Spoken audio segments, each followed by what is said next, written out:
explore together Bayesian hierarchical models. And I guess my goals for this lecture are very modest.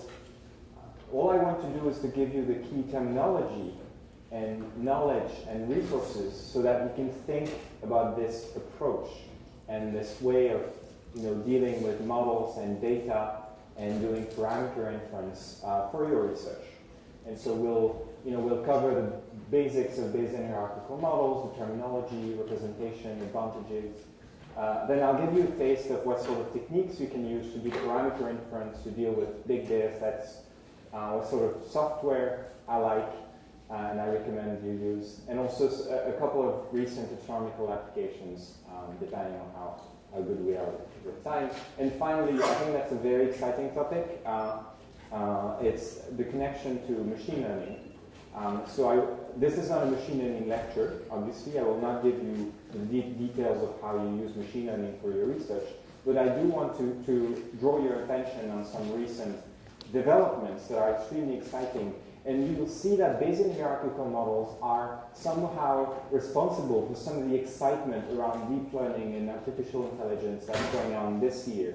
And that's extremely exciting right now. So I'll try and tell you about that. So we have 4 parts. We'll try and do the first 2 this afternoon, and then tomorrow morning we'll do the other 2.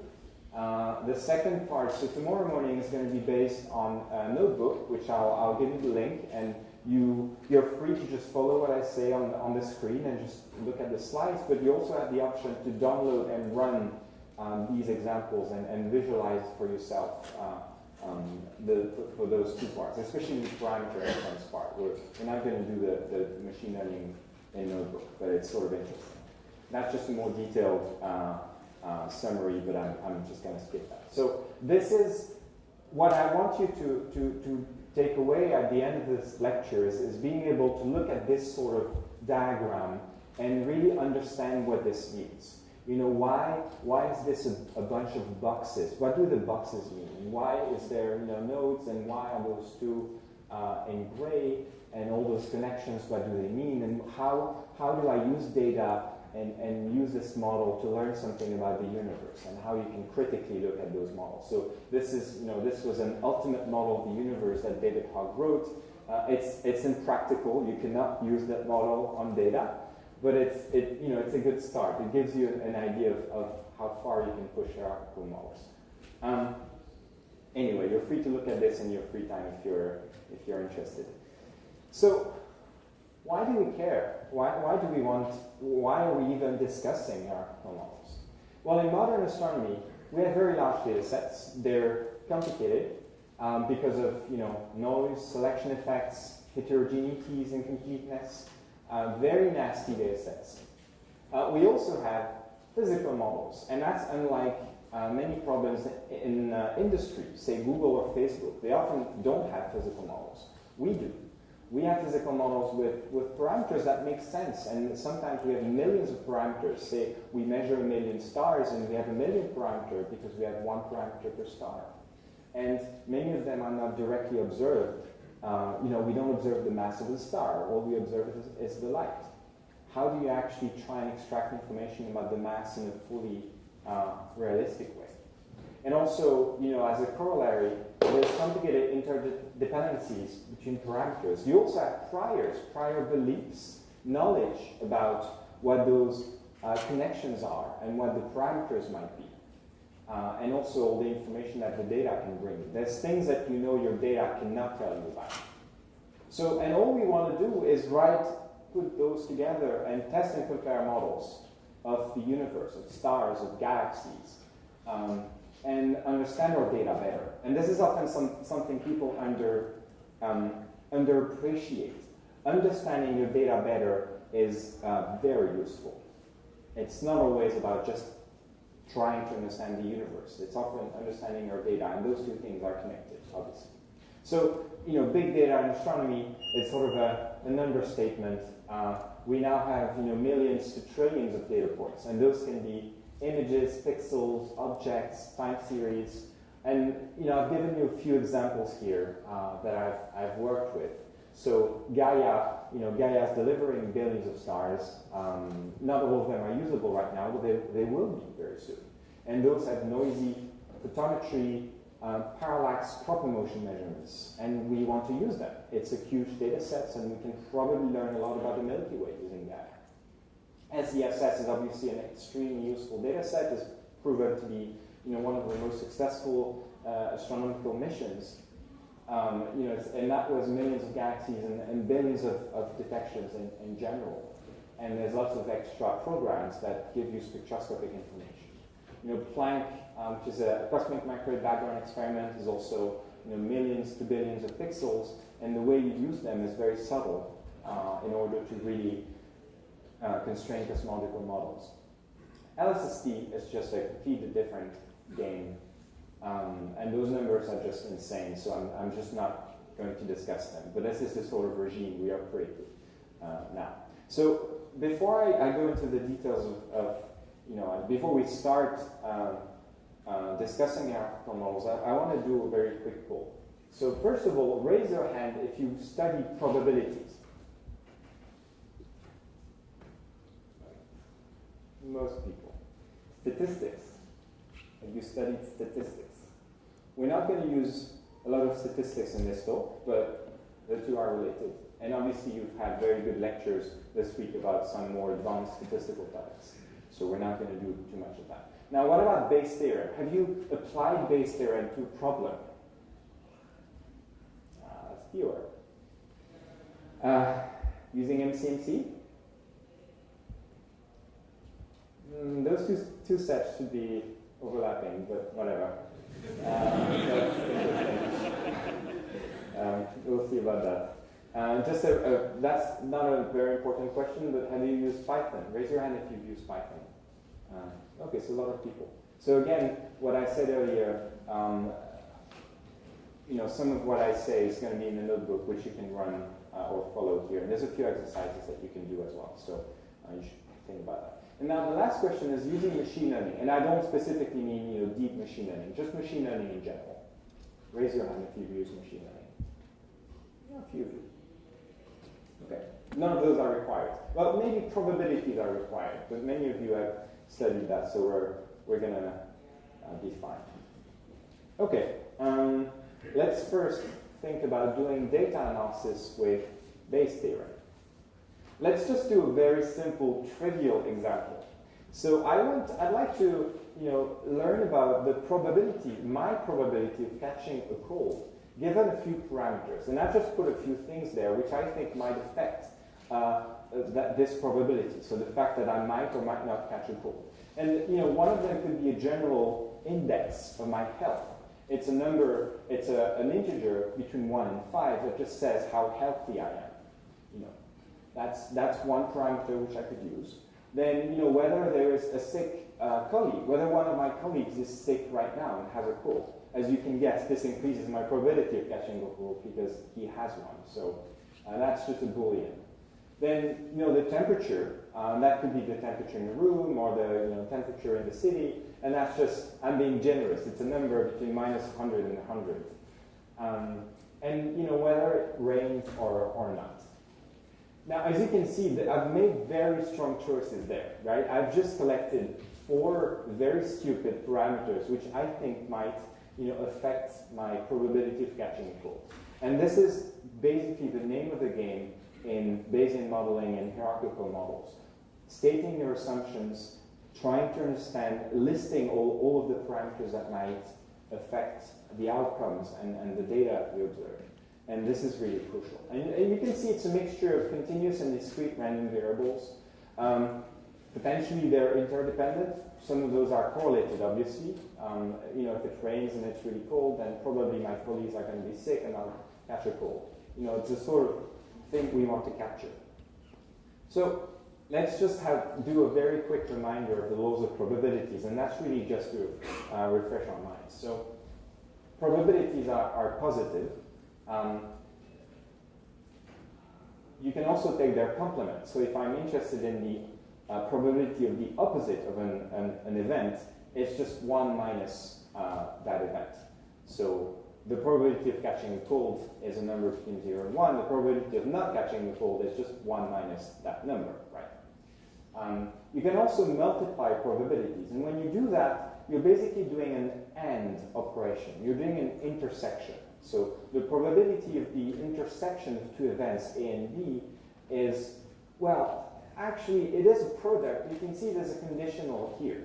It's the probability of B times A conditioned on B. And we'll explore that a little bit. But basically, there's always this conditioning here that's very important and comes up very frequently in probabilities. And let's look at a few examples in a minute. Now, there's also addition that you can do, and that's OR. It's probability of A or B. And this you can just add, and also you have to subtract the intersection. You have to subtract the overlap between those two events. Otherwise, you're double counting. And then there's this very useful property here, which is the total probability. That, if you're interested in, well, it's just using some of those properties, right? If I want the probability of A, then I condition on B, and then I add everything else as well. And I'll show you an example of that in a minute. Probably the most important concept in there is independence. It's the idea that A and B are independent if and only if, and those three are equivalent. When you look at the joint probability of those two events, they're basically just a product. There's no conditionality anymore. And again, you can write this down as saying, well, if I know B, then actually it's not affecting A. So the probability of any event A given B is just probability of A. B did not tell me anything about A. And you can do the reverse. In practice, there's very visual consequences of that. If you now, say, look at two continuous variables, say the temperature in the room and, I don't know, the size of the moon, something like that. Or that's probably a bad example, but temperature of the room and your probability to pass the exam, something like that, then if they're uncorrelated, then the marginal distributions may look something like this. And then if you look at the joint, well, it's simply product. So two Gaussians will just become an uncorrelated Gaussian like this. Now, the marginal distributions, if I only gave you those two, they're not sufficient, right? They don't capture the correlation between those two variables. And the proof is that I could actually generate correlated x and y. You see there's a correlation here. If I give you x, you actually know that y is larger. Well, the marginal distributions are identical in those two problems. So if I only give you those two histograms, you cannot tell the correlation coefficient between those two variables. And it's a very deep statement. It means they're not sufficient. You always need to think about joint or conditional distribution. I need to give you P of x and y, or P of x given y and P of y. That's a typo. Correct. But yeah, you need joint probabilities. Bayes' theorem is obviously the cornerstone of Bayesian inference, and it's a very natural consequence of just basic probability. So it doesn't matter whether you apply frequentist or Bayesian techniques. Bayes' theorem is just a consequence of probabilities. There's no, it doesn't matter if you like it or not. It doesn't care. Bayes' theorem doesn't care. So it's just as you can decompose the joint probability into two conditionals, well, you can put this one on the other side, and you end up with this factorization here. Trivial. And what is this telling you? Well, it's telling you that if you know B and you're trying to learn about A, well, you can just split those, and you'll see that the marginals will appear over there, and you'll end up with P of B given A. And this is how we're going to do data analysis. And P of B is sort of an interesting case here, that if the for a set of possible instances of A, by the laws of total probability, you can write this down. And we'll see this applied in practice in a few slides. So I've put together just a simple visual example that I'm just going to go through very quickly. So this is the universe of events, and I'm looking at an event B, and the rest of the square here is everything but B, so it's universe minus B, and the probability of the universe is 1. Then on top of this, I can put an extra partition of that space, in a bunch of A's, so A1, 2, 3, 4, 5, 6, 7. Again, the universe is partitioned into A's, so the sum of their probabilities is 1. And I can look at the overlap between those. So this region here is going to be B intersection A7. So it's the AND operation. It's the intersection of those events. And then this is the complement over there, condition. And so you see you can do some nice graphical representations with those. And this is basically what we're going to do in the context of data analysis. So let's write down our first Bayesian network graphical model. This is the problem I described to you before. And I'm just going to put those variables in bubbles. So there's 5 bubbles or nodes. And now what we're going to do is add arrows to indicate dependencies and causality. Right? I want to connect those in a way that's informing me about the causality, what I think the causality between those variables is. So again, I should repeat that this is a very strong choice, right? I'm making choices about what I think the universe is. It's a modeling framework. And you see, well, I'm basically saying, well, those 4 things I think are independent. I think the rain, temperature, and cyclicality and health are independent. They occur, they change values, but they don't affect each other. But they do affect my ability of catching the cold. Now let's just discuss very quickly what those are. So some of them are discrete random variables. So catching a cold, which I'm going to use just as a C parameter for it, and then cyclicality, health, and rain are discrete random variables, which means that, for example, catching a cold is a Boolean variable. In this framework, I've just assumed, well, it's a true or 0 when I observe it, right? I'm either sick or not sick. Its probability distribution function is really described by one number. It's the probability that it's true or false, right? So if I say, well, the probability that it's true is this value q, then the probability of false, which is the universe minus true, is 1 minus q. So that's it. If you give me that number, then that's all I know. And ideally, I'd like to infer that number from data. If you gave me a lot of data, I'd like to learn that number, q given other parameters. So, and also any realization of this health index, which was an integer between 1 and 5, well, it is an integer between 1 and 5, and its TBF now is described by, well, it's not 5 numbers, it's really 4 numbers, right? And it must sum up to 1. And that's telling you the relative probabilities of the health being 1, 2, 3, or 5, right? And you've seen this earlier this week. There's many other very popular discrete laws that come up in physics. There's some lists over there on Wikipedia. Bernoulli is one, and that's for flipping coins, true or false. Binomial is very useful. It's when you flip coins and you start counting successes and failures, the number of flips you get true or false.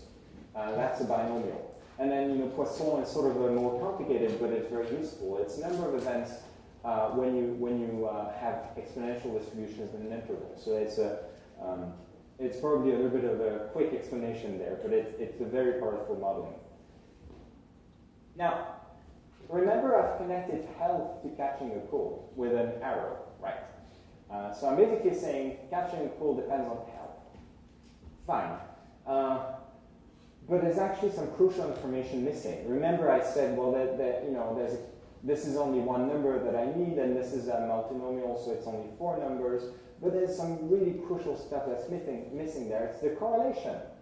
Because if I give you, if I know what's the conditional distribution of catching a cold given health, and really I can put this in a table, you can see the probability of true is q, false is 1 minus q, and then those 4 health are there. But what is a cross term?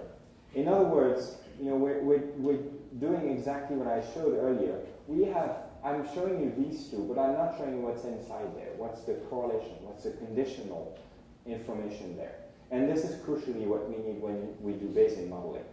And so we'll show examples of how you can write this down. It's a little bit hard for this example. There's no trivial way you could think of what numbers go in this table, but it doesn't matter. It's just to give you an idea. Now the other set of variables are continuous. Temperature is a continuous random variable. I told you I'm just being very generous and saying it's just a number between minus 100 and 100. You could probably refine that, and this goes in the notion of prior. I know that it's very unlikely you get a temperature of minus 100. I guess you never get that here, do you? No. Minus 100 degrees is pretty cool. So its probability distributions is a function. Right? It's a continuous function. It takes values between minus 100 and 100, and it really tells you about the probability in infinitesimal intervals. And so it integrates to 1. And of course, I forgot to put equal 1 here, but the integral of that function needs to be 1. Now, some important thing here. This function may actually depend on some parameter. Typically, imagine I tell you, well, this is actually a Gaussian distribution that's around 20 degrees Celsius. Well, that's sort of reasonable. Well, it depends on the mean and the width of that Gaussian, right? So in this chapter, we're not putting parameters of those distributions yet, but we will, because that's what we want to learn about. And so, again, there's going to be a condition here on those parameters. There's also a wide range of continuous laws, many more than discrete, but the trivial ones that we typically need are uniform, Gaussian, exponential, chi-squared, which you've learned about earlier this week. So those are very useful. Now, why did we bother doing this? Why did we make the effort of putting this graph, right? We have 5 nodes and a bunch of arrows. Well, actually, this is because immediately, by looking at this graph, I can factorize probability distributions. And this is because this is telling me that if I give you that the probability of C given T, well, that the probability of C depends on all 4, right? But the probability of R does not depend on T or S or H. And if you write down all those possibilities, you'll see that there's only one way you can factorize a joint distribution of this whole thing. It's by following the arrows. So I'm writing down P of C given H, S, T, R, this one. And then I'm writing down the joint probability of those 4. Again, this is just using the joint probability. I'm splitting into a conditional and then another joint probability. And then those 4, I told you, are independent. So they just turn into a product. And you can do this visually directly by looking at the graph. And this is really the essential part of doing hierarchical models.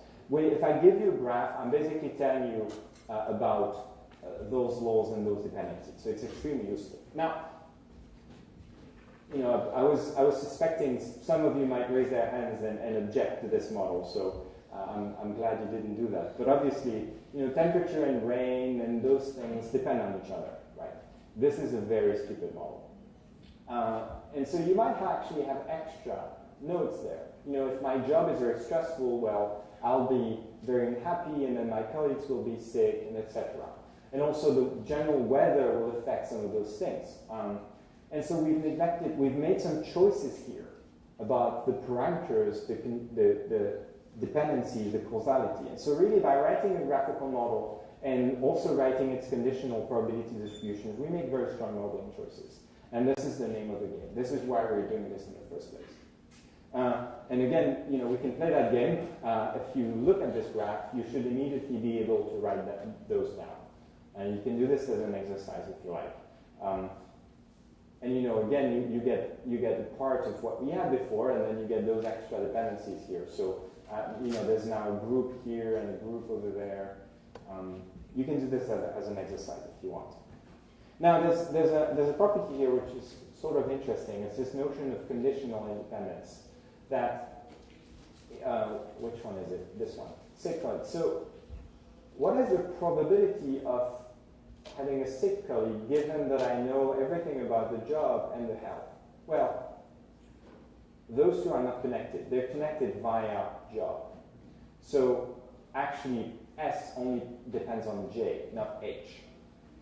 And it's crucial to have that condition here. If I wrote down P of S given H, that doesn't work. It's P of S given G, J and H that I can factorize. And so it's sort of it's a consequences of the properties we have already. It's not a new property, but it's useful to see that conditional independence popping up. Now, something else which I sort of applied already is this notion of chain rule. As soon as I give you a model like this, you can immediately write down the joint distributions, right?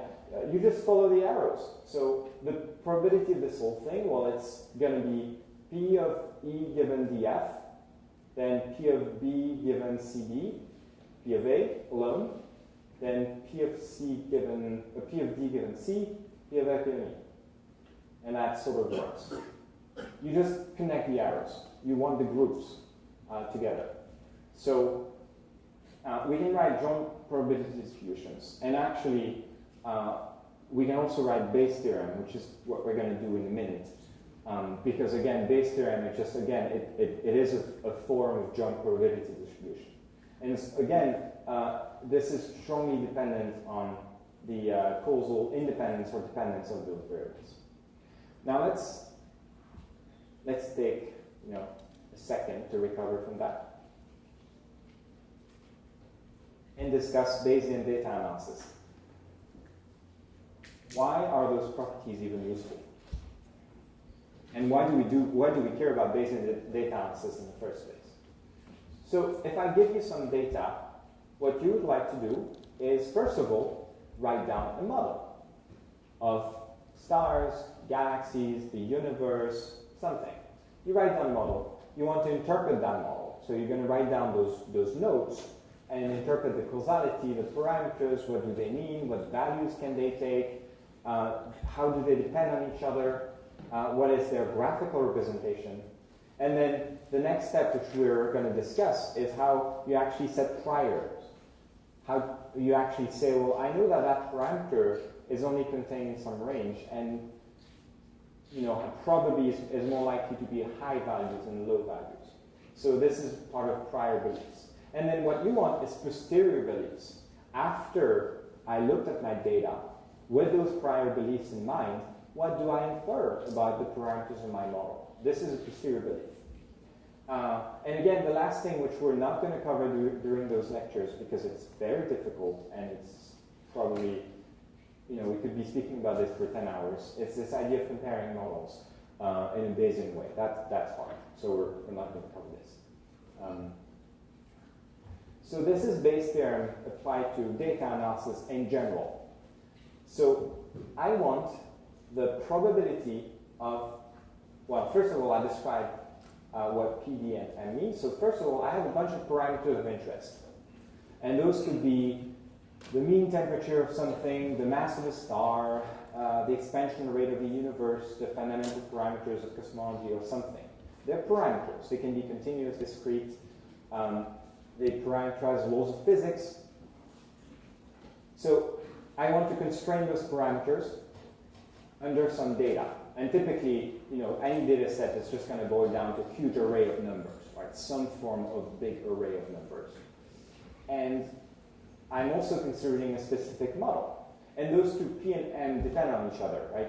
As soon as you write down a model, you know which parameters you want to constrain. So this is why it's on the right there. So we're keeping in mind that we're considering a specific model. We're interested in inferring posterior beliefs, posterior probability distributions on the parameters of the model given the data.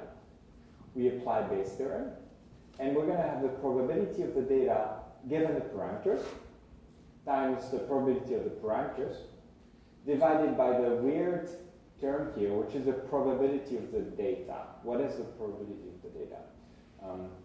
We'll discuss this in a minute. But those two here are the most important. It's, first of all, let's discuss the prior. The prior really is your knowledge about the parameters. So given that you're looking at this model, before you've looked at any data, what do you know about the parameters? Are they positive? Are they big, large? Are they uniformly distributed in some range? Again, what are the lowest and maximum values you think are possible?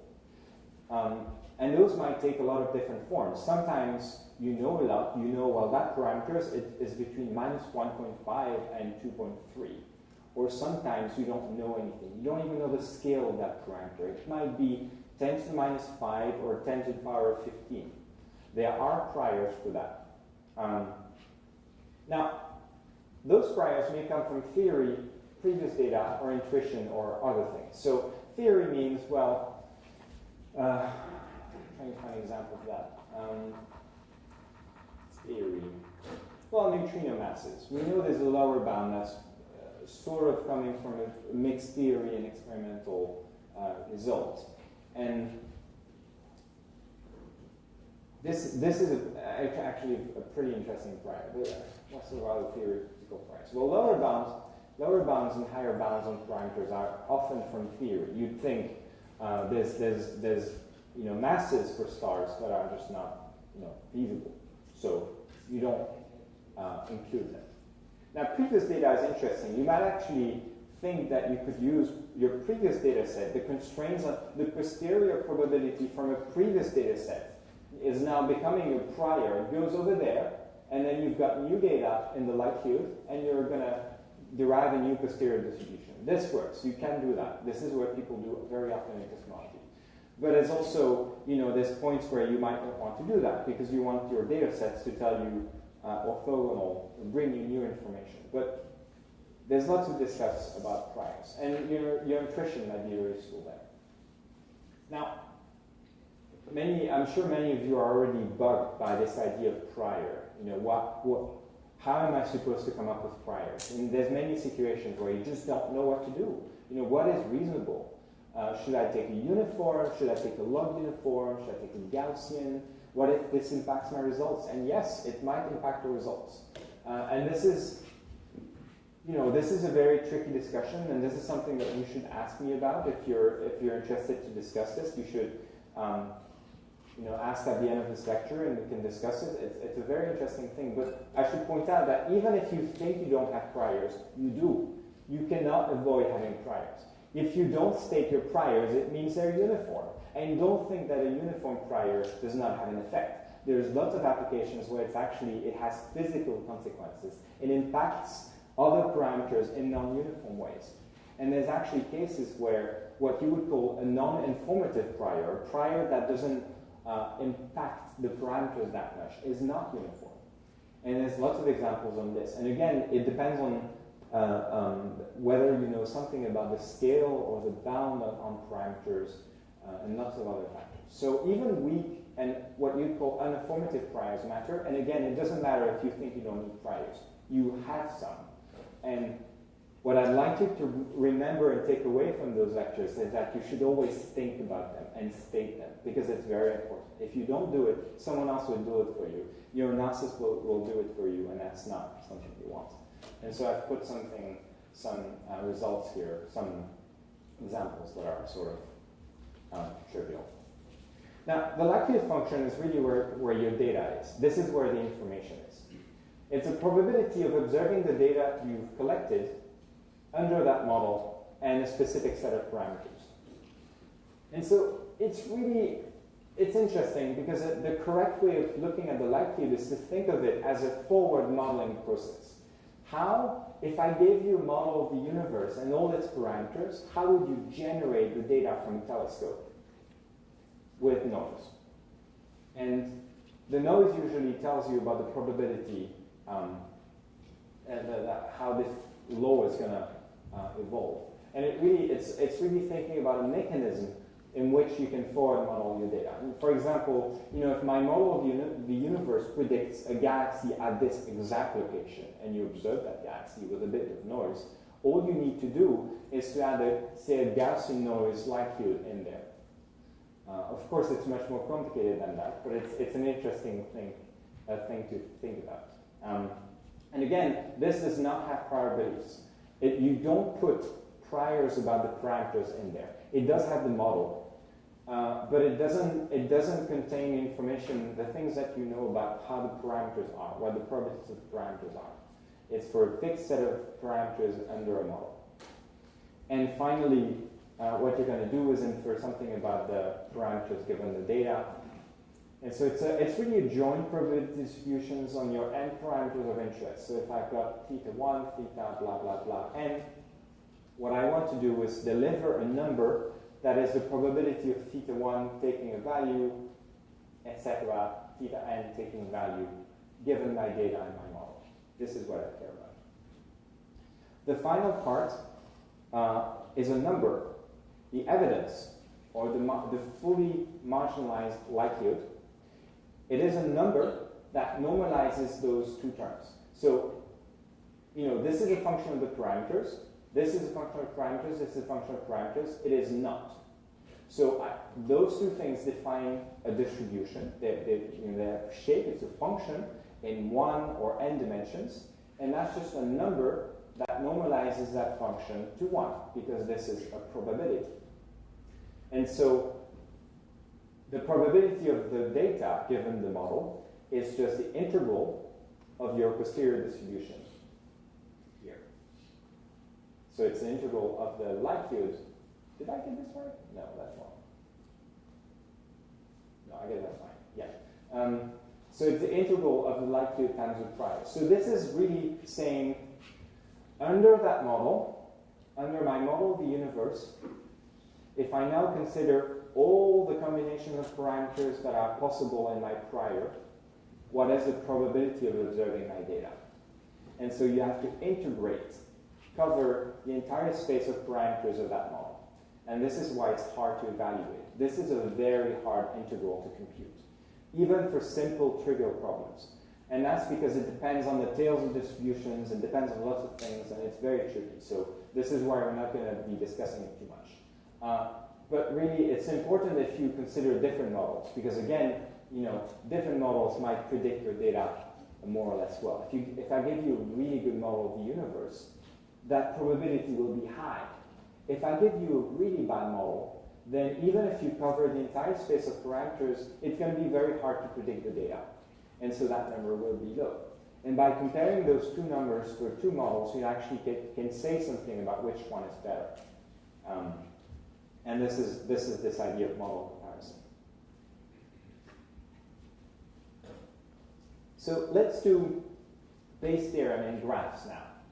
So I want to give you a bit of a primer on the rules of graphical models. So far, I've a little bit avoided to discuss this.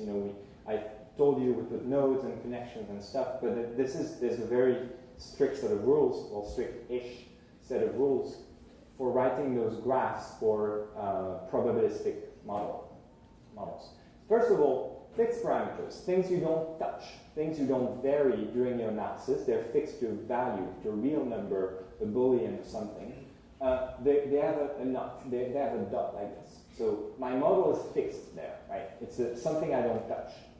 Then variable parameters, some of them are latent. We'll come back to that notion later on. They're in circles. So P is the set of parameters I care about. It's a random variable. It takes very different values, and I want to constrain which values are more likely than others.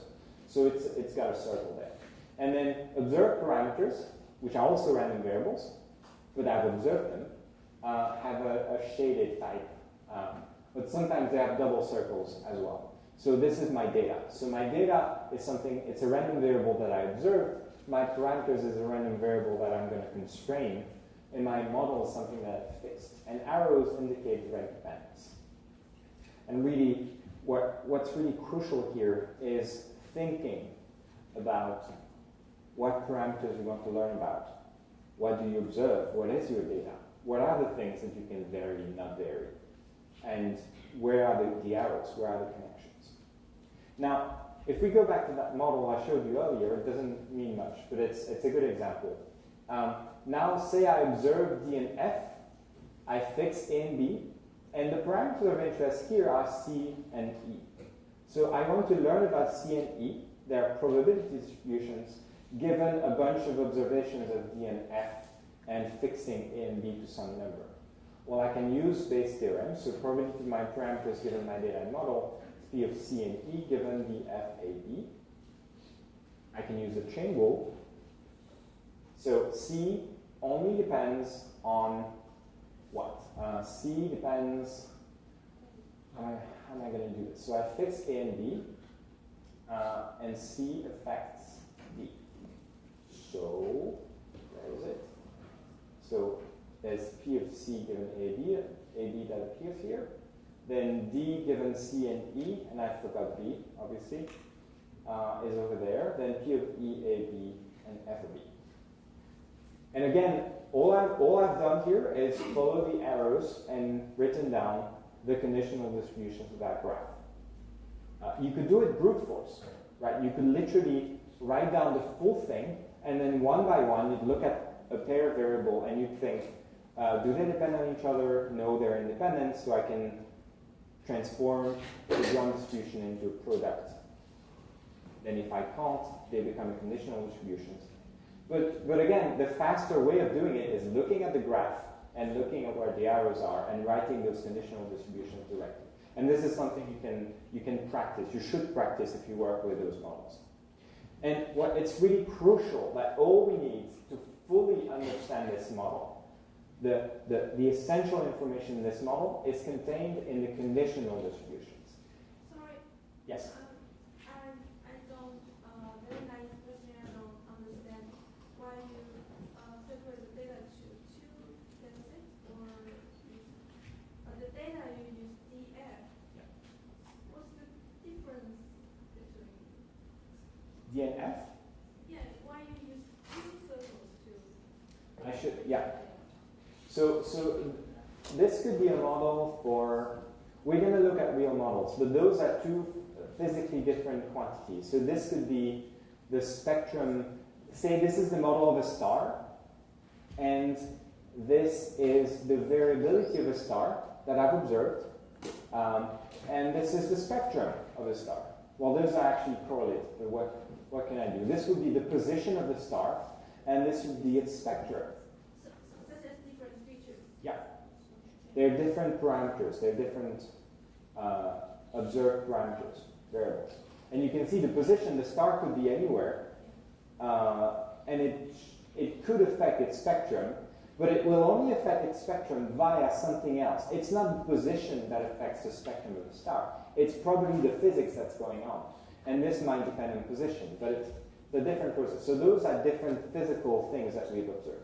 And again, C and E could be, well, E could be the mass of the star, and C could be, I don't know, the chemistry, just the content, the composition. And there's lots of things that don't work in that model, but we'll look at models where that's true. And A and B could be the physical parameters of the universe, which I keep fixed. So that would be a right thing to do. So this is the end of the first part, the foundations part of thinking about probabilities and joint probabilities. We're going to put this in practice in a minute. So really the key takeaway message here is that graphical representations of probabilities are very useful, especially for a set of random variables, because as soon as you write them, as soon as you write the graph, you know about the dependencies and how to factorize probability distributions, which is extremely useful. And really all you need when you have the graph, the extra information you need is a set of conditional distributions. And that's because if I give you the graph, you don't actually know how those things in detail depend on each other. You need those distributions here. I need to know when I change E, how the values of D and F are likely to change. And this is very often a physical model, and we'll see that in a minute. I want to put a few resources of things that you can look at if you want to read more about the foundations of Bayesian data analysis and Bayesian theory. So there's obviously the famous BDA book, which is freely available online. There's the McKay information theory book.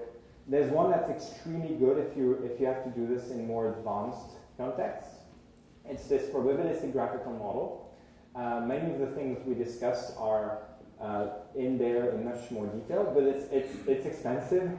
But there is a free Coursera course that's going on right now, which I'm sure all of you could join and follow. It's very nice. It gets into more details of things we did not cover, which is the general properties of graphs. Because again, those are just graphs, and you can do a lot of things. There's a lot of very interesting properties of those graphs. They're not random, right? There are no cycles. There's lots of interesting stuff. They're directed graphs. There's other types of Bayesian networks that we do not discuss, which are interesting.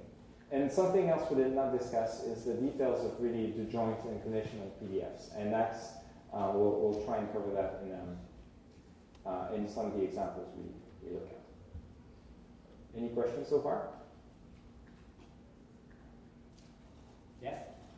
Sometimes we know two parameters are correlated, but maybe you use the third parameter also, but we don't know. Mm-hmm. And maybe false. Mm-hmm. So how do we distinguish how many external parameters hidden? So this is a very good question. So I'll rephrase your question for everyone. It's hard, you don't know in advance how to write down a model sometimes, right? Especially the example that I picked, like who knows? There might be hundreds of variables that affect my risk of catching a cold, and you don't know in advance. And unfortunately, it's really the realm of model comparison. So the recipe there is that you should do your analysis for each of those. And in the end, if you have enough data, you should be able to decide which connections are strong, which dependencies are real and not necessary to explain your data. And this is a big problem. But it's less of a problem in astronomy because often we either have no clue what's going on, or we have very strong physical models on how to connect variables. And then the freedom that you have is often in the details of those laws. The details on how to connect the mass of the star to the light you observe. There's a lot of physics in there, but there's no question those two are correlated, right? So typically we don't look at hundreds of models and try all the connections. We try the laws that connect those. But it's a very good question. Any more questions? Yes? So how do you decide the prior? And how can we estimate the uncertainty for choosing different priors? Thank you for asking that. Not thank you. It's a difficult question.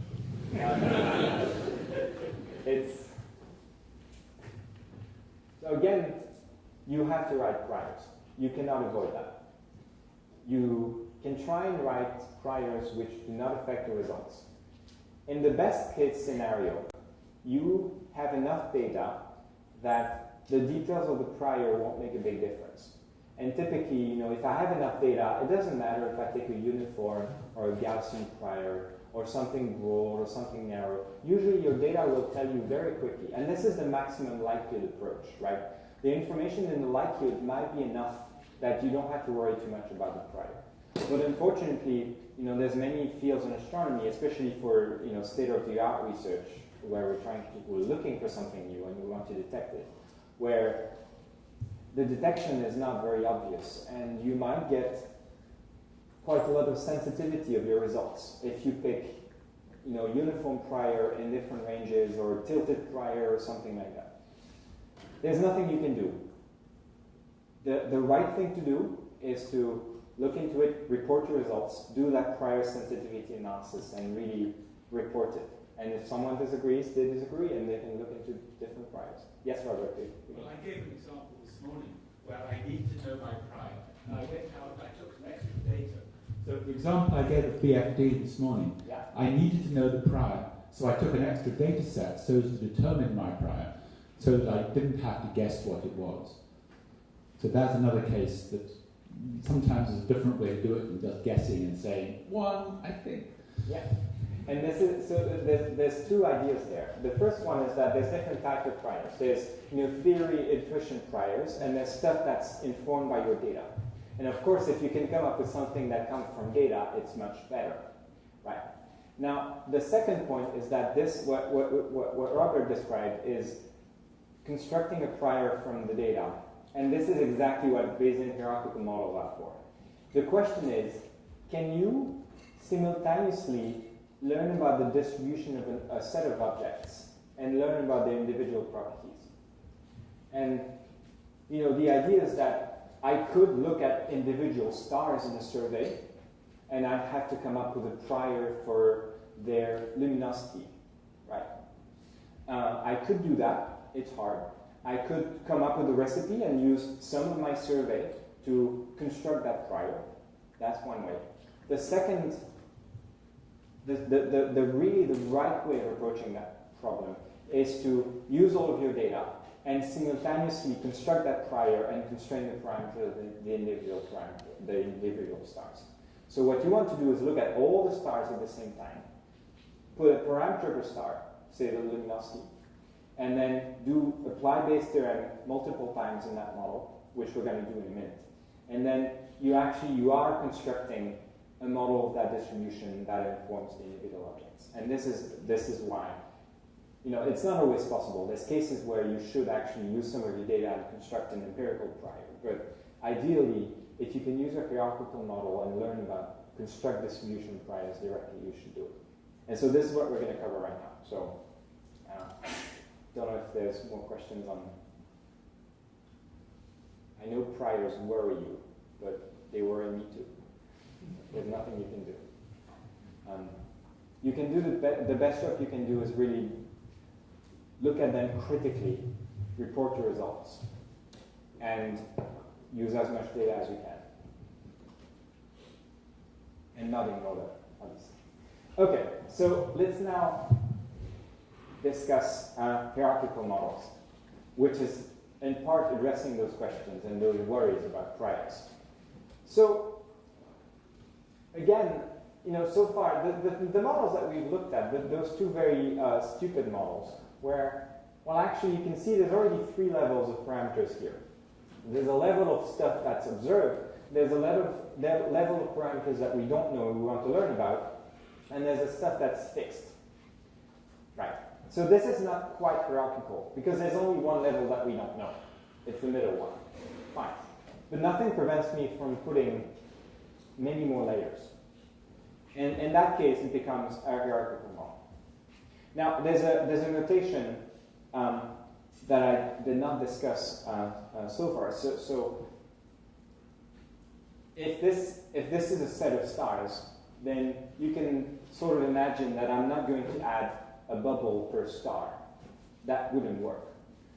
It would take too much space. And also, many of those stars are actually independent, identically distributed realizations of probably the same distribution in some high-dimensional space. So, maybe there's a notation where instead of putting 1 million bubbles for 1 million stars, I could just put a box. And this is what this plate notation is. So imagine I have a distribution that's parameterized by a parameter alpha, say a Gaussian, with some mean standard deviation of 1 and a mean of alpha. I draw numbers from it, x's. They're independent, identically distributed. They're drawn from that Gaussian independently. And then I add some noise. I add some Gaussian noise with a variance with a standard deviation sigma I, and I call that observed value y. And I'm doing this n times while I'm putting a box here. Instead of writing alpha and then n bubbles for x and n bubbles of y, I'm just putting one plate and writing that it's repeated. Okay? So it's just a plate notation. And also you've seen that there's an S parameter here, which is some extra information. And this could be, say, a signal with the noise cut. The fact that I'm actually only observing y's that are above some ratio between the value of y and the noise. And that would be a reasonable thing to do. It's something we typically have to face in astronomy. So, that's it. I've got n observations of this y vector, which could be the flux of a source, and there's a true value, which I don't know, but I care about. I might want to learn about it. And there's also the mean value of the distribution that those come from. And crucially, well, first of all, I really want to learn about alpha, and I might or might not want to learn about the x's, the true values of some useful parameter here. And this could be, the spectrum of a star, the mass of a star, and then the distribution of stars in the galaxy. Okay? This is sort of symbolic. It's a population model. What's outside of the box tells me about the population of objects. What's in the box is the properties of individual objects. So this is just the example I described. And this, the example I took is the temperature in the room, which is a Gaussian, noise, and I don't know the true temperature, but I suspect it's drawn from some distribution. Now, there's some really crucial property we have to discuss now, because otherwise it'll be too late and you're not going to listen to me. It's this marginalization of latent variables. So I told you we might be interested in those variables here. We might be interested in the mass of the star given the spectrum. But maybe I just care about the distribution of stars. Maybe I just want to know the mean of the masses of those stars given a bunch of observed spectra. And in that case, maybe I can get rid of that guy. So if I write down the probability of alpha given my data, I use Bayes' theorem. Then because of those data points are independent, the joint distribution becomes a product, right? So I flip those, so it's likelihood times prior with a product because they're independent, identically distributed. So a box will always turn into a product. And then, this is not something I have, right? What I know about is y given x and x given alpha. So I need to put x back. I'm adding x and adding an integral, so that's an equality between those guys. I can add a random parameter as long as I integrate over it. And then I use the conditional distribution, and boom. Here I have the correct probabilities that I know about, because I know P of y given x, it's the likelihood function of my data. I know P of x given alpha. This is a Gaussian. I told you I'm drawing the masses from a Gaussian distribution of centered at alpha. So this is something I know, and it doesn't depend on sigma, so I can simplify it a little bit further. This process is called marginalizing over a latent variable. The x's are called latent because I don't care about them. They're parameters in my model. I cannot forget about them, but I can get rid of them by adding this integral, and it's called a marginalization. And I can do it numerically or analytically, as we'll see tomorrow. There's cases where this is a Gaussian random noise, and this is a Gaussian distribution, and the prior is Gaussian, then the integral of 3 Gaussians is something you can do. So you might actually get rid of that integral analytically. You don't have to do it numerically. So this is something we'll discuss. And for the end of this lecture, I want to discuss an example, which we'll use tomorrow, for learning about doing parameter inference. How do we actually constrain alpha given some data? If I give you a bunch of numbers, y's, how do you actually constrain alpha, constrain x, or get rid of x? We're going to do this on a simple example that is actually very broadly applicable. You might use it every day in your research and your project. It's fitting a line to data, and it works for any fitting something to data, like doing some sort of regression. It's usually a minor modification of that example. It's based on a very nice paper that's on the archive. We're going to push things a little bit. We're going to do things that are not in that paper, but you can read this. It's very nicely explained. It's very pedagogical. And we're going to consider n independent identically distributed data points where we know a coordinate x and we just have a linear model. I'll show you the points first. This is what we're going to do. If I give you a set of points at known locations x, and then with errors on the y, can you fit a line through it? And how do you do that? How do you do that in a Bayesian way? Earlier this week, you've seen how to do the maximum likelihood way. I want to tell you about the Bayesian way of doing this and how it extrapolates to much more complicated models. So for each data point, we have known x. There's a true value of y, which we don't know, which is just a true slope times the true x plus the intercept b. We don't know m or b. This is what we're trying to learn about. But we know that the true value of y is mx plus b. And then all we observe is actually a noisy value of y, which is a Gaussian distribution with mean of y and extra variance sigma. And this is a graphical model. So I have a bunch of points at location x's, and then for the slope and the intercept, which I don't know, y is equal to mx plus b plus Gaussian noise. So I could directly write down, well, y hat is actually a Gaussian around mx plus b with some variance. So this is the data, and we want to infer the slope and intercept of a line that best fits that data. Now, some of you may be puzzled by the notation already, and this is because there's some notational freedom here.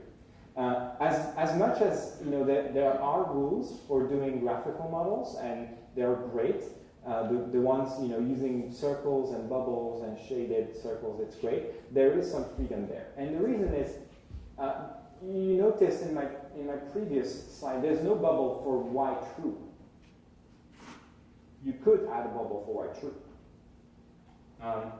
and this is really a matter of preference. Most people won't, but you could. And in fact, there's no reason why I couldn't swap. I couldn't consider that I could call y my observed data. And this is really, you can write down those probabilities in detail and see that those things are basically equivalent. It doesn't really matter. It doesn't matter whether you add a bubble for y and you say, well, y is equal to mx plus b, and then I observe it with a Gaussian random noise. It doesn't really matter. What matters, well, here, if you do the integral, you'll see that this connection here is a delta function, right? If I know x, m, and b, this is fixed. It's not stochastic. So there's no need to actually put a bubble. But you do have some freedom there. And it's something that you'll find that often people fight for their graphical models for those reasons, because there's always a little bit of freedom. So this is the basic fitting a line example. Now what we'll do tomorrow as well is a more complicated example, which is not easily done with standard frequentist or maximum likelihood techniques. It's this case where you don't actually observe x. You also observe a noisy version of x. Imagine now it's not just fitting a line to points with one-dimensional error bars. It's two dimensions. Those have error bars in x. I don't actually know exactly where they are in x space. And I want to fit a line through this. This is, it's actually pretty frequent. I'm sure for those of you who worked in some of your research projects, I'm sure involve some of those cases. And it's this idea of an observed coordinates. So they're latent parameters. We either need to estimate them or marginalize over them. Because maybe I just care about m and b. But I do need to include these uncertainties. I don't know x, so I need to include it in my model and get rid of it in some way. And this I can do by estimating it or getting rid of it via marginalization. The posterior distribution you can do an exercise. I'll leave them in the slide for you to practice, but I encourage you to try and write down the probability of n and b given your data, and then you can include or marginalize x. And you can do it for the other example as well, and there's some more example that we'll cover where I've put the solutions in the slides, but you should try and derive this yourself just by applying the Bayes theorem and the basic rules of probability. There's nothing else. So again, this is just fitting a line through this set of points. Now, if we wanted to be very rigorous, I'm sure some of you are mathematically minded. The most mathematically minded people in the room will be a little bit frustrated by this freedom. There are rules that are strict on how to construct those models. And the real rule is that you should always finish the outer layers of the model with fixed parameters.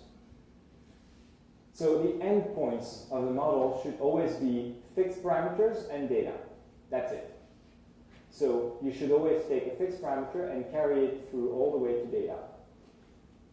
In this case, you see I've added a few parameters. I've added a beta parameter.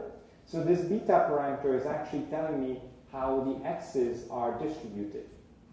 And if I look at this, well, it looks like maybe those points are actually not uniformly distributed. It looks like there's a cluster here and a cluster here. So maybe the x's are drawn from a Gaussian here and a Gaussian here, right?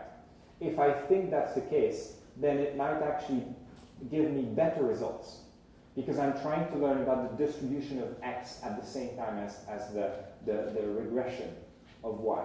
So this is what this beta parameter is for. This could actually be just the two locations and widths of those Gaussians, right? And I want to estimate those as well. And the sigma over there is going to be the parameters, the numbers that describe my prior. They're called hyperparameters. They're parameters which I fixed and which really characterize my prior. So say I think maybe the location of those two Gaussians is between 0 and 1. Well, 0 and 1 will be in the set of numbers that go in there. And this is really pushing the rigorous notation a little bit far, but it is what it is. You should always finish a graphical model, the outer layer of it, with fixed numbers. And that's it. Now, the final example that we'll look at before we work on those tomorrow and try and actually fit the data is fitting multiple lines. So, and I'm going to show you the data first. So say imagine, ignore the colors first. You imagine I'm seeing this data set, and I'll say, well, actually, I don't think I can fit this with one line. This actually, it looks like it's at least two sets of points. There's a bunch of them there, there's a bunch of them there. There's actually three here. I've constructed 3 lines in those 3 colors and drawn, 6 points from the first one, 6 points from the second one, and a bunch of them there. And I want to fit 3 lines to all these data sets. But I don't know in advance where, which points belong to which line, right? I can't use that. I don't know that in advance. So this point over there, it's going to be very hard to decide whether it's part of this line or that line underneath. And we want to include that information. And this is this idea of mixture model. So a mixture model is just a multiple components. You're fitting data with a distribution that has multiple components that you can swap and move around and that are parameterized. And in our case, the parameters of this model are the slope and the intercept of each line, but also the probability that that each object belongs to a line, right? Maybe there's a line that has more objects because it's more frequent population in the universe. It's a population of stars that's just naturally more abundant. So we want to include that parameter. And also, again, I don't know for each star which component it belongs to. So there's an extra parameter here, which is an index, which says, well, star indexed by I belongs to component 1, 2, or 3. And again, I might not know in advance how many components I need. So this is it's a tricky model. We're not going to do this in practice in the tutorial tomorrow because it's a very nasty example. But I will. There's actually a tutorial on my website on how to work with those mixture models and correctly deal with their nasty features. As an exercise, you can try and derive the distribution there. And again, it looks scary, but it's just applying the simple laws of probability step by step. And that's what I do as well. I don't immediately derive those distributions. I just apply those rules step by step. So don't be scared. You can be scary if you like, but don't be scared. So again, as an exercise, just try and derive those criteria distributions. So for the end of this lecture, I'm just going to describe briefly an application that we've been working on, which is using the Gaia data. So I want to show you first of all, what is Gaia? Gaia is a satellite that's orbiting, and it observes the night sky for many years, and it's got this very interesting pattern on how to cover the entire sky. So that's just a Mulvade projection of the entire sphere, the entire sky.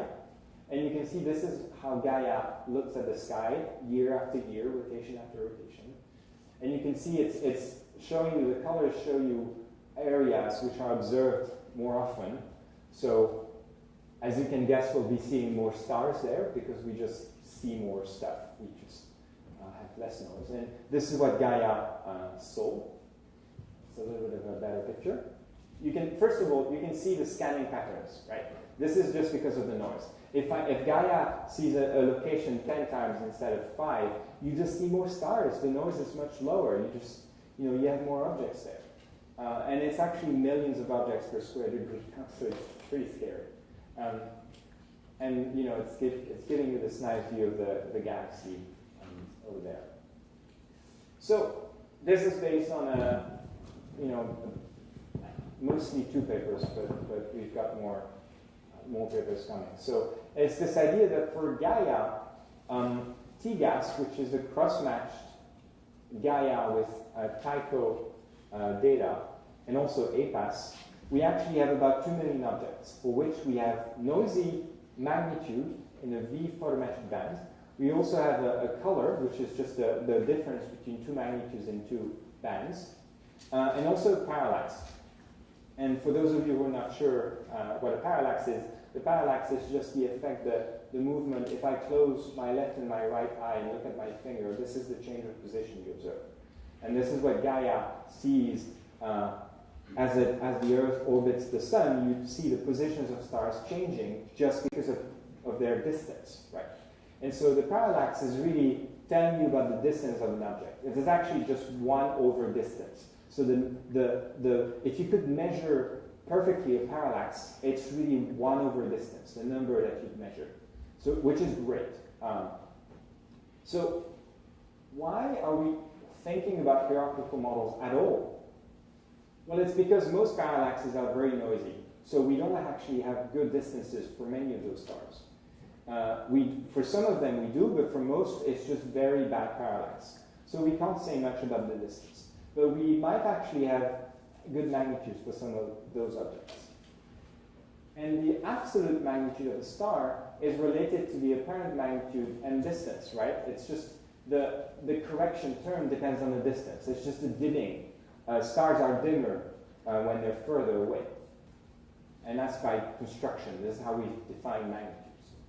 And also, we have this likelihood parallax that we observe a parallax with some Gaussian noise. So the distance is really 1 over the true distance minus the observed parallax is Gaussian distributed with some variance. And we also observe noisy color and magnitude. Well, because of that connection, can we actually exploit our knowledge of the distribution of magnitudes and colors of stars to improve their distance estimates? And why would we do that? Well, because of the color magnitude diagram. We know that stars cannot have arbitrary absolute magnitudes and colors. They tend to fall on that line and go into that space over there. I'm not going to describe that, but it's a standard, astronomical graph where you can see this is the main sequence in the red giant branch over there. And so this really means that colors and magnitudes are not arbitrary. So if I give you the color, magnitude, and parallax of the star, you actually know more than if I just gave you the parallax. And this is why we built hierarchical models. So instead of using a rigid, fixed stellar model, so just a few lines that go through this object there, we want to be a little bit more realistic. We construct a Gaussian mixture model. So we describe this graph with a set of Gaussians that tell us about the abundance of objects that we expect. So there will be no Gaussians over there because we don't expect any stars. There will be a lot of Gaussians, small Gaussians covering the space here. There's going to be a few over there. And we want to learn and constrain those parameters, those Gaussians, directly from the data and simultaneously infer the distances. And so we want to use all of the objects at the same time and marginalize over magnitude and color information, like I described before. We're doing this with a technique which is called Gibbs sampling, and we'll describe it tomorrow. We'll try it in a simple model. we're fixing the dust corrections, and we're marginalizing over a lot of the internal parameters that we don't actually care. So for example, each star has a true magnitude and a true color. I don't actually care about those. I want to include them in the model, but I don't explicitly want to estimate them. I want to marginalize over them. And this is the result that you get. So if you use the 2 million stars and you plot them, this is what you get. This is a plot of the noisy versions. And this is with the error bars. So this is the input data. You can see it's very messy, but there's also a lot of errors. So the true distribution is narrower, right? It has to be, because if you draw from the true distributions and add noise, you get this. And indeed, when we apply the model, so we use all of that data with the color, magnitude, and parallax errors in the Bayesian hierarchical model, and we deconvolve them, we end up with something that's nicely narrow. And you can see it's not rendering very well on the screen, but it is pretty narrow, and you also end up with errors on those parameters. Now, the question is, how well do we do? If I now use this model, which I constructed with my data, I can look at a bunch of objects. Say, this object over there, N. Where is it? Over there. The light blue is the likelihood on the distance. So if I just give you the parallax, what is the distribution? What is your belief about the distance of this object? Well, you can see it's not close, but it's probably over there, it peaks over there, and then it decays, and you basically don't know how far it is, right? But as soon as you construct this hierarchical model, and you put this star over there and look at the posterior distribution, given that distribution prior, you can see you now basically identify that this object has to be in this region. And for some object, it doesn't make a big difference, so this one had no improvement pretty much. This one had a pretty significant improvement. And you can play that game again and again. Now, this is basically my, I've got 2 more slides for this. This effect is called Bayesian shrinkage. It's a shrinkage of uncertainties because we've constructed a hierarchical model. Right? It's a natural consequence of hierarchical models. Instead of constructing a prior using very rigid stellar models, and I wouldn't know which model to pick and how to adjust the parameters, I said, well, no, I'm going to construct the distribution directly from that data and then use that distribution internally to improve the distance estimates. And it's automatically done here. And you can look at the sort of gain that you have. So typically, what is the error on the distance that you had before and after? Well, it's significantly improved. And it's actually, if you look at the numbers of those, for pretty much half of the objects, you do better by a factor of 2 or 3. So it's great. And all we've done is just saying we're going to learn the color magnitude distribution of stars directly from the data, instead of looking at each star individually with an arbitrary prior. And the models that we're working on right now is this sort of extension of this, where the Milky Way has a distribution of velocities, positions, and distances of stars that could be a Gaussian mixture as well. So imagine we're going to construct a very flexible model of the Milky Way in phase space and color space. And then for each object, we observe a proper motion and parallax, which depend on the distance and velocity of the object. There's an extra dust correction, which depends on the dust, the 3-dimensional distribution of dust. And we observe noisy magnitudes and colors, and we're going to marginalize over the true value of those. So this is the sort of model that one can do. Now, the bottom line is, why do you want to start writing down those large models and those plates and lots of latent parameters? Well, first of all, it really allows you to think about the physics of the problem, and it allows you to encode physical laws, encode dependencies, causality, start thinking about what parameters you observe, you can constrain.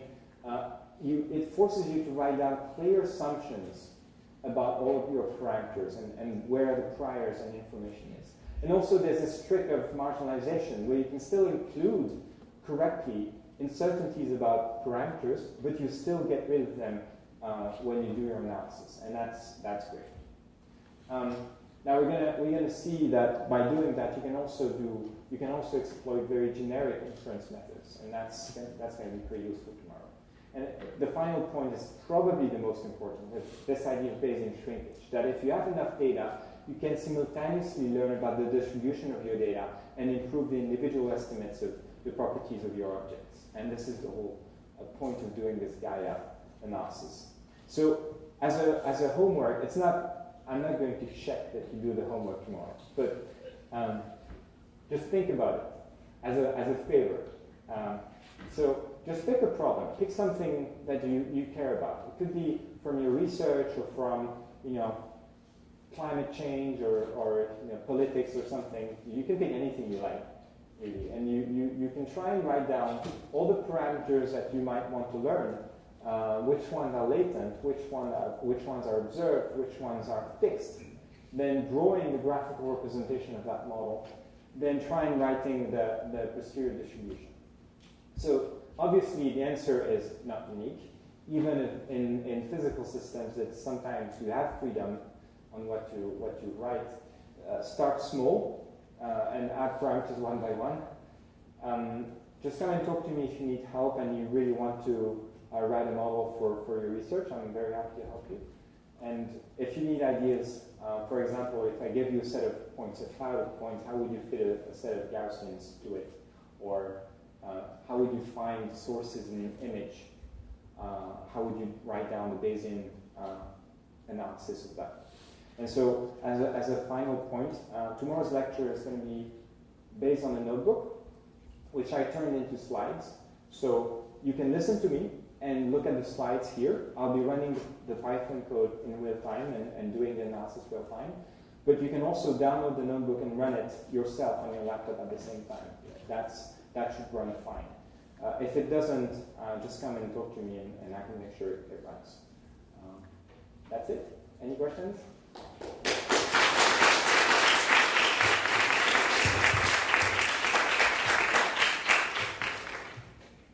Questions?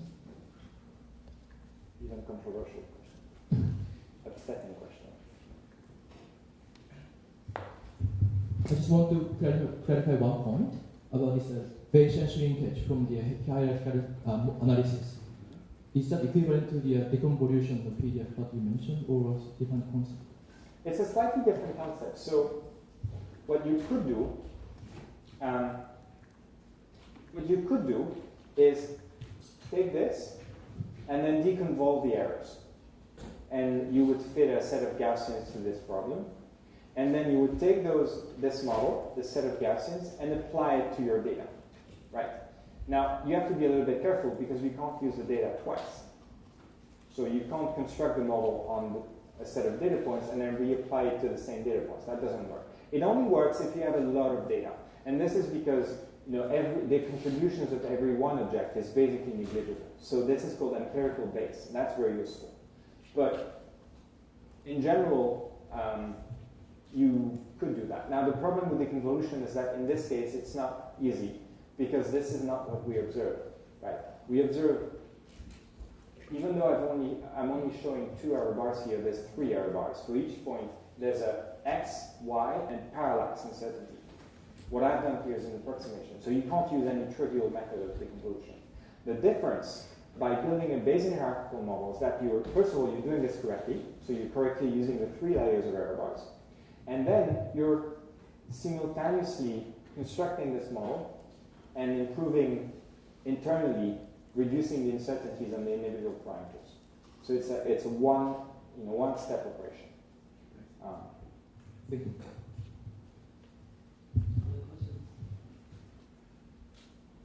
More questions about Pliers?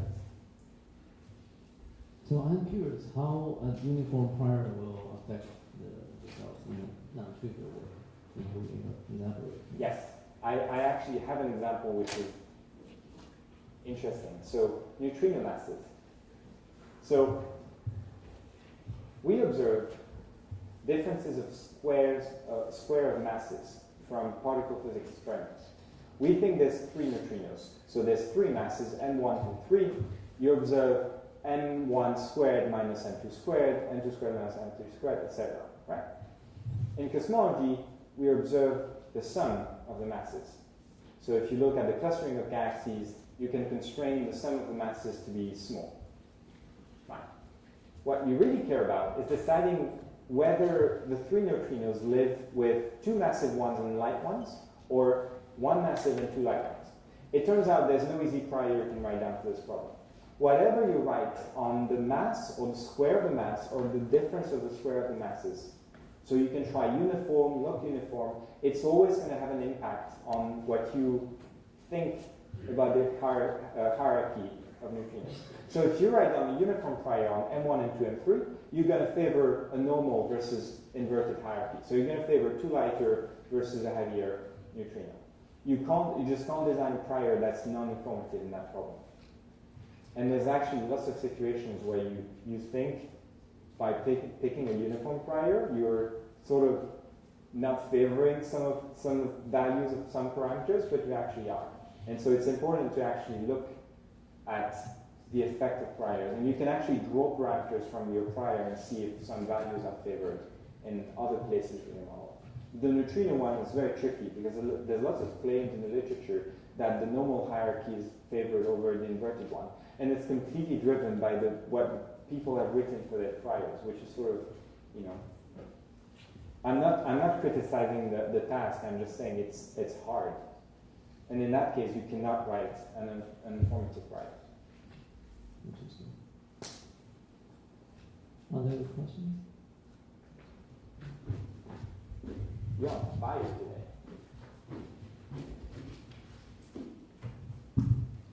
I wonder if the binarity of the stars in your last example is critical or not. Can you repeat that, please? The what? What is The critical? binarity of stars is critical or not. Actually, the binary stars can broaden the isochrone. It's a very, very good question. So we don't have enough data here to resolve the binary branch. So just to put for everyone, so this is the set of stars that, all of those objects are stars. But some of them are actually unresolved binaries. So it's something that Gaia thinks is only one star, but it's actually two stars. So you measure something that's more likely to be just the addition of the light of the two stars, right? And so you expect actually a branch that's over there. And that's just because if you add two objects that are over there in Knox space, you end up with a branch that's over there. So we don't quite resolve it in that analysis. In the other paper, we do. So this other paper, we use more data, and we use there's reasons why we use a G-band, in which case it's just more precise.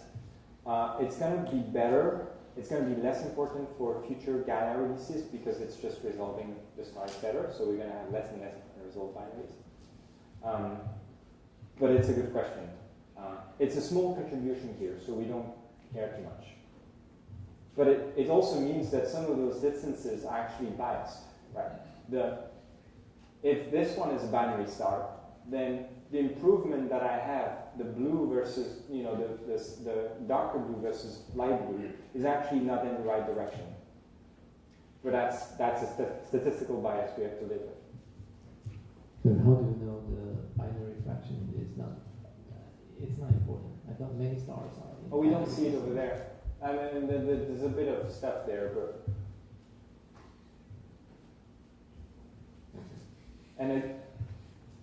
again, it's the point of this approach is for the 2 million stars to demonstrate a statistical improvement of distances. Now, if you want to use any individual object for your analysis and use those results, there's other questions you have to ask, such as, is it likely to be a binary or not?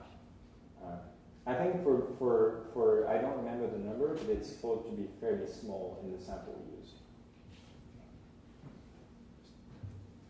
Any other questions? So before we thank Boris again, let me just remind you that tomorrow afternoon we will finish the school with a panel discussion on the future of astrostatistics. But we don't hope we don't want it to be just a bunch of people on the podium discussing to each other. We hope this will be a forum for you guys to ask questions. For example, how to equip yourself for the future waves of big data, how to better use of the tools that you learned in this week. So please think about questions that you want to ask them in this context of future of statistics. Be prepared for tomorrow. Okay, so thank you, Boris.